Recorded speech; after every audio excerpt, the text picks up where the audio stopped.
आपने कभी सोचा है कि क्यों हर मूवी में प्यार दिखाते ही दिखाते हैं? क्योंकि मेरे भाई वो पिक्चर एक्चुअली चलती ही प्यार दिखाने से है। और उसके ऊपर से कभी आपने सोचा है कि वो प्यार की वजह से क्यों चलती है? क्योंकि हमें हमारी रियल लाइफ में प्यार करने की इजाजत है ही नहीं। सोसाइटी ने प्यार को इतना दबाया है कि हमें प्यार को देखने जाने के लिए पिक्चर देखने की जरूरत पड़ती है। और बॉलीवुड ने इंसानों को चूतिया बनाने के लिए प्यार को इस तरह से बेचा है मानो प्यार ही एक इंसान का अल्टीमेट पर्पस ऑफ लाइफ हो। और इसी बहकावे में आके मैंने अपनी जिंदगी के 5 साल बर्बाद कर दिए थे एक लड़की के पीछे, वो भी बिना सेक्स के। जहां पे मेरा दोस्त खुद एक के बाद एक लड़की टपा पेलते चले जा रहा था, वहीं पे मैं एक लड़की से अपना खुद अपने हाथों से कटवा रहा था। क्योंकि मुझे ऐसा लगता था कि एक ही बार प्यार होता है और पिंकी मेरा सच्चा प्यार है। और इसीलिए मैं पिंकी के पीछे हाथ धो के पड़ गया कि भाई ऐसे कैसे पिंकी नहीं मानेगी।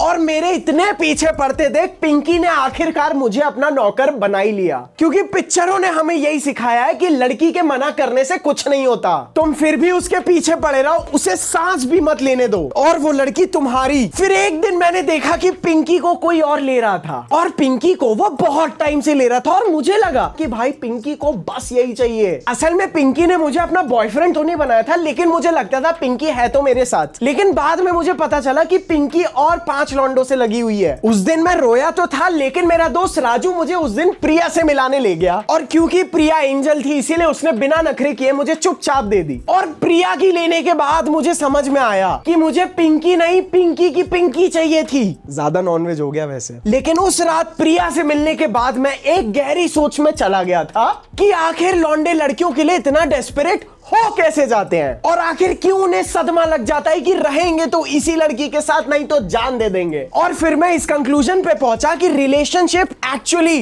लड़का लड़की एक साथ खुशी खुशी रहने के लिए नहीं, एक डर की वजह से है कि कहीं वो किसी और को किसी और के साथ ना देख लें। और भाई मेरे हिसाब से तो लौंडों को पूरी तरह से प्यार में कभी अंधा और पागल नहीं होना चाहिए। क्योंकि भाई कुदरत का नियम ही कुछ ऐसा है कि भाई तुम जितना उस लड़की के पीछे पड़ोगे और पता नहीं कैसे वो लड़की अपने आप उतना ही तुमसे दूर होती चली जाएगी। मतलब मैं तुम्हें एक जेन्युइन बात बताता हूँ, तुम कभी भी उस लड़की को नहीं पटा सकते जिसके प्यार में तुम पागल हो। और कोई लड़की होगी ना जिसको तुम नहीं चाहते होगे, वो चुटकी बजाते ही तुमसे पट जाएगी। क्योंकि भाई साहब एक्चुअली लड़कियां ही नहीं चाहती हैं कि लड़का उनको चाहे। और मेरे हिसाब से एक्चुअली तुम्हें प्यार इसीलिए होता है ताकि तुम सीख पाओ कि अगली बार ये गलती नहीं करनी। क्योंकि प्यार जो है ना भाई वो आदमियों के लिए बना ही नहीं है। क्योंकि आदमी को इस धरती पे इसीलिए भेजा गया है ताकि वो इस धरती को जीत पाए। बड़े बड़े योद्धा जैसे अलेक्जेंडर द ग्रेट ये आज भी हम लोगों के बीच में हैं और वो और कोई नहीं बस मैं और तुम हो। लेकिन ये सोसाइटी हमारी इस मैस्कुलिनिटी को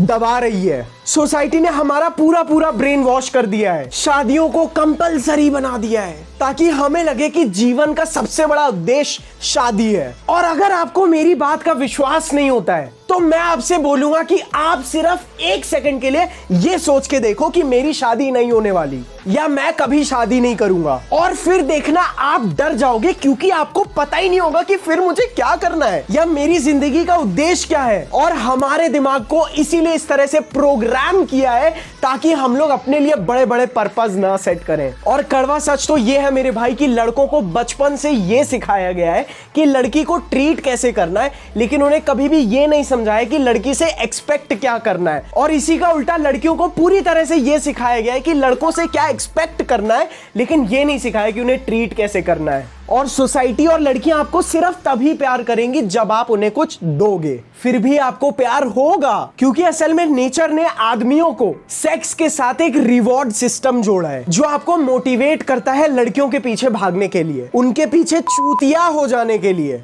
लेकिन याद रखना आपका पर्पस जितना बड़ा होगा लड़की आपके लिए उतनी छोटी चीज होती जाएगी। और आप लड़की को जितना कम चाहोगे वो लड़की आपको उतना ज्यादा चाहेगी। और प्यार का एक छोटा सा सिंपल सा फंडा समझ लो, प्यार सबसे पहले अट्रैक्शन से होता है, उसके बाद आपकी इमेजिनेशन में पहुंचता है कि मैं इस लड़की के साथ ये करता हुआ ऐसा दिखूंगा, उसके बाद आपके एक्सपेक्टेशंस आते हैं कि ये चीज पॉसिबल है और तब आपको प्यार होता है। एक बार आप प्यार के चूतियापे का पैटर्न समझ गए और आपको ये समझ आ गया कि मैं प्यार में कब गिरता हूं, और तब भाई साहब आपको अपना रास्ता प्यार से हटा के पर्पस की तरफ लगाना आसान हो जाएगा। लेकिन मैं फिर भी लॉन्डो को पुश करूंगा कि अगर तुमसे प्यार नहीं दबाया जा रहा है तो तुम उसे दबाओ मत, नहीं तो वो तुम्हें उतनी ही बुरी तरह से बर्बाद करेगा। तो तुम जाओ, प्यार करो, खुद को बर्बाद करो, ताकि तुम खुद को बर्बाद होने के बाद उठा के एक बेटर आदमी बन सको। क्योंकि प्यार में गाड़ मरने के बाद ही तुम्हें अकल आएगी कि अपने हित में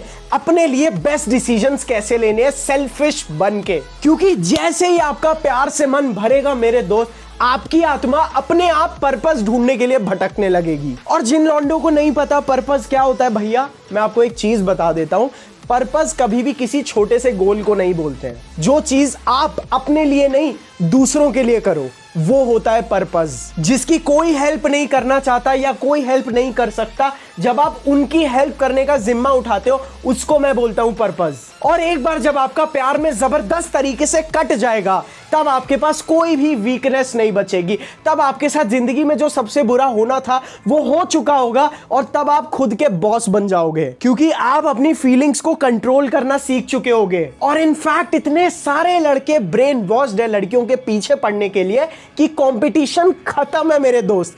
मैं सच बता रहा हूं, हर चीज इतनी आसान हो गई है क्योंकि 90% लौंडे बर्बाद हो चुके हैं, सिर्फ 10% बचे हैं, और उनमें से मैं चाहता हूं आप एक बनो। क्योंकि इज्जत कमाना, दूसरों की मदद करना, दुनिया जीतना एक आदमी की रियल मैस्कुलिन इच्छा है भाई, जो अंदर से आती है। आपके अंदर की जो मैस्कुलिनिटी और जो मेल ईगो है ना, वो लोगों ने दबा दिया उसे टॉक्सिक मैस्कुलिनिटी का झाटू नाम देके। पिछले कुछ सालों में मैस्कुलिनिटी को एक्चुअली देखा गया है कि ये चीज दुनिया बर्बाद कर रही है। तो बाहर जाओ, मन करता है लड़कियां पटाने का तो पटाओ, ताकि आप अपने इमोशंस को कंट्रोल करना सीख जाओ और आपको समझ में आ जाए कि अपने पर्पस में अपने इमोशंस को रेगुलेट करके कैसे रखना है। प्यार, रिलेशनशिप, शादी एक ऐसा फल है जिसने खाया वो पछताया, जिसने नहीं खाया वो भी पछताया। और सोसाइटी आपको सिर्फ यही सोचने पे मजबूर कर देगी कि आप जो चाहते हो वो अचीव नहीं कर सकते, और आपके जीते जी पहले आपकी मर्दानगी को मारेगी और फिर आपको।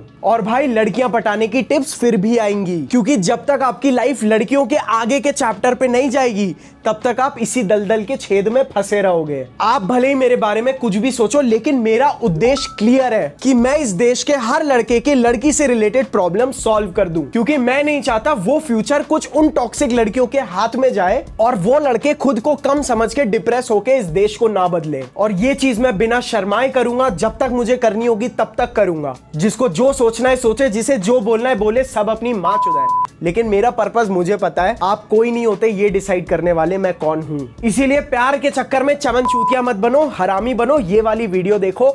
मैं उम्मीद करता हूं आप लोगों को ये वीडियो पसंद आई होगी। मुझे पता है इस पे व्यूज कम आएंगे, यहां तक तो कोई भी नहीं पहुंचेगा, क्योंकि बहुत सारे वीडियो मैं आपके लिए बनाता हूं, लेकिन कभी कभार खुद के लिए बनाता हूं। तो मिलता हूं मैं आप लोगों को ऐसे ही एक जबरदस्त वीडियो में। चैनल पे पहली बार आए हो तो सब्सक्राइब जरूर कर देना। I will see you all in my next another video. I love you all bro, bye. I asked for strength, and God gave me difficulties to make me strong.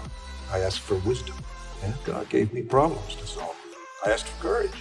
God gave me dangers to overcome. I asked for love, and God gave me troubled people to help. My prayers were answered.